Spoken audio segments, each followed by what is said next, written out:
10 মিনিটে পূর্ণ করে এবং সি 15 মিনিটে খালি করে। আমরা কি করব, এদের লসাগু করব। লসাগু পাচ্ছি 60, তাহলে 60 ইউনিট ধরো জল ধরে ওখানে। তাহলে এ প্রত্যেক মিনিটে 5 ইউনিট জল দিচ্ছে, বি প্রত্যেক মিনিটে 6 ইউনিট দিচ্ছে এবং সি প্রত্যেক মিনিটে 4 ইউনিট জল বের করে দিচ্ছে, সেই জন্য আমি -4 লিখলাম। এবারে কি বলেছে দেখো, শেষ 9 মিনিট কে কাজ করেছে।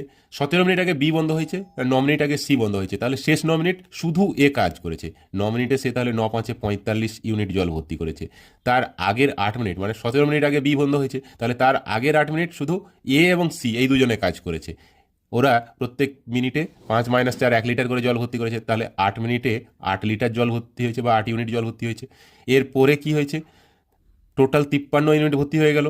আর বাকি কত, বাকি রইল 7 ইউনিট। এরা তিনজনে মিলিয়ে 1 মিনিটে কত জল ভর্তি করছে, 5 × 6 = 11 - 4 7 ইউনিট। তাহলে 7 ইউনিটের জন্য 1 মিনিট লাগছে, তাহলে টোটাল সময় কত লাগছে, 17 + 1 that is 18 minute. Option D হয়ে যাবে অ্যান্সার এখানে।